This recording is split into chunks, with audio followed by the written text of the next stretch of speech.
that was an easy season. I must say it, as a manager, you have probably a little bit different thoughts than the fans or you in the media, but man, that was exciting. The finish was very stressful, very interesting, and I can't wait for the playoffs. Our guys worked really hard this year. It's such a tough league. I mean, we see this all over in the matchups that the 8 series that are going to be starting on Wednesday, where the seeding is the last game of the season. So many teams either were vying to get into the playoffs or just trying to get home ice advantage. So it's so very close. Our Central Division lived up to its reputation as being maybe top division in the National Hockey League, and I'm very proud of our guys. How we finished down the stretch, I think it was 7-2-1 in our last 10 games to clinch the Central Division for the 2nd consecutive year, the first time that's been done in 10 years. So proud of our guys, excited about the playoffs, and we work through this, what I call this marathon of an 82-game schedule, to get this opportunity to participate in the playoffs, which gives you a chance to participate and possibly win the Stanley Cup. So that's what it's all about. These last few games, David, last 2 or 3 games, kind of give you a good feeling going into the playoffs about the way they played? Yeah, absolutely. The fact that we came back from down 2-0 in 2 consecutive games, that doesn't happen very often. You see those stats that, when you score the first goal, you win like 90% of your games. If you have the lead after the first period or second period, you win about 95% of your games. And in the last 2 situations, we were neither. So I think that bodes well for what we have. I think it speaks also to the experience that we have with our team and the amount of playoff games and rounds that we played in the last 2 or 3 years that our guys have that resiliency. And I guess you would say that belief. Our core has been here for a number of years right now, and they don't seem to be too rattled under any situation. So yeah, really feel with a strong finish, especially the way the last 2 games played out. So you think there are some fundamental improvements or progress here in the last 10 games you mentioned that you think can help you as you move into the series? Well, I think if you break down our game and whatever aspects you want to break it down, and I think we're good in almost every area. I think probably the biggest point, or the sorest point all year long, has probably been our power play, or a lack of having a really good power play. It was real interesting. The winning goal to get us in first place was a power play goal, and it was Arvidsson's 34th goal of the season, which set a record for the Predators. So, it's one of those things that whatever you feel our weaknesses are, and I just named one, I think we have the players that can overcome those weaknesses and can make a negative into a positive. And so for the power play, it hasn't been good all year. Nobody's saying that it has, but it did come through in the most important situation last night. And maybe the playoffs, with the core that we have and the skill level that we have, maybe we'll get that up to a higher level. So I think in most areas, at least the way I'm analyzing our club, I think we're in pretty good shape as we start the playoffs. I think some of the guys said that after the loss to Winnipeg, that was kind of a wake-up call for them, because they had 3 games in hand. You guys would have won that game and could have controlled your fate a little bit more. To come back, I mean, it's hard to do. From your perspective, how did you see that unfold? No, I agree. I'm sort of repeating myself, but the league has been so hard all year long. I mean, and you even knew the games at the end, even though there were non-playoff teams, were going to be really hard. You saw that yesterday in St. Louis with Vancouver tying up St. Louis and taking them to a shootout. And Chicago, they won 2 of the 3 of the last games that they were in an eliminated situation. So I don't know. It's sports. There's no guarantee. Like I get a little sarcastic once in a while when people say, "Well, geez, I think you could have played better in that period or what have you." I say, "Well, the other team's trying to win too."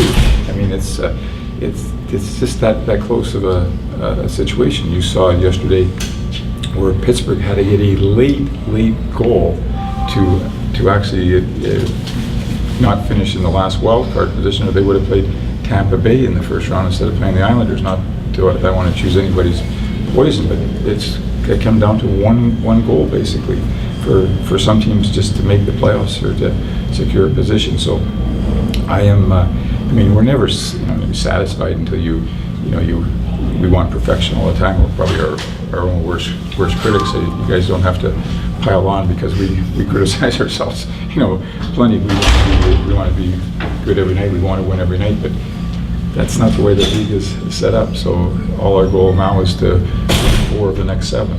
Do you feel different about Peckham in this postseason now than maybe you would have 3-4 weeks ago?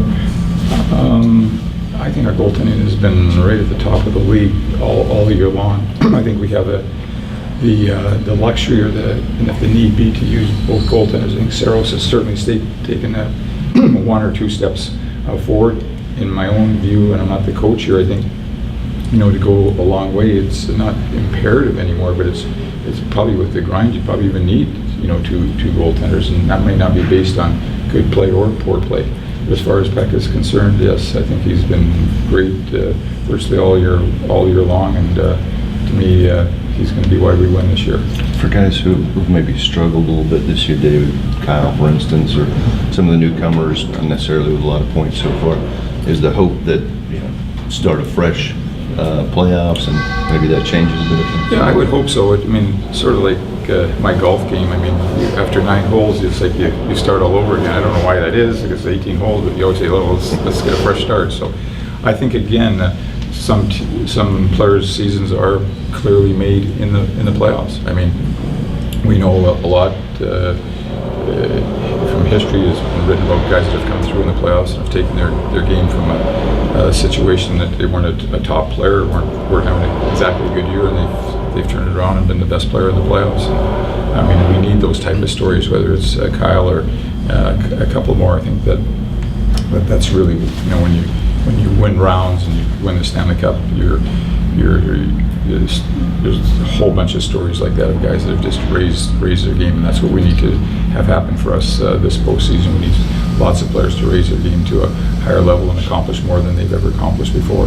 David, what are your thoughts on the Dallas matchup? This was an interesting series in the regular season, almost like a building of a rivalry here, and then of course the Winter Classic next year. I had the exact same thoughts, that there's probably a really good promotion for NBC for next year to get this rivalry going. Our games against Dallas have always been close. 2 or 3 overtime games this year. Historically, I believe that they probably have a winning record against us. I think in the last couple of years we've done better, but they've often had our numbers. So there's nothing for me to say this isn't going to be a great series. It's going to be very competitive and going to be very, very close. Their season 2 was a little bit of ups and downs where they didn't play as well in the first half of the game, and I think statistically they're probably one of the better teams in the second half of the season. So their confidence and belief level is very high. They haven't made the playoffs on a consistent basis over the last few years, so I think this is really important for their franchise and to their individual players. So they're going to be tough. If you can get through this, David, is there any, comfort in thinking about the Jets and Blues beating each other up on the other side there? I don't think that's a bad thing. I'd say those are 2 top teams. I gave kudos to our division in one of my earlier statements. Our division is so good from top to bottom. Look at the records within our division this year. Teams are just approximately the same. They're almost like 500. I think Chicago, who didn't make the playoffs, actually has the best record in the Central Division this year. Our record is 2 games over 500, which I think Dallas's is. So I think it just speaks to, again, how close each team is and how fantastic these playoffs are going to be, whether it's our series or any other series. I can't see betting on anybody in these playoffs. I think it's going to be that close, and there could be all sorts of upsets. Given the moves that you made and given all the injuries, it seems like now with Austin coming back, you guys finally have your whole team together, and it took almost to the end of the season. When you're watching all this unfold, how is that on you? Because you make these moves to make these things happen, and it's like you never have all the pieces, and guys finally got them at the end there. Yeah, I feel like it's been the season's been kind of broken down into 3 or 4 different areas. Of course, the first 20 games, everything went completely right for us in the winning. It really seemed like it just is a carryover from last year, and then injuries, Austin Watson's situation, just a whole bunch of things, and certainly there was some inconsistencies to our play and some things that we wanted to improve on. But at the end of the day, we did get better, and players got healthier, and we really have our team probably in the best position that we've had since the beginning of the season. So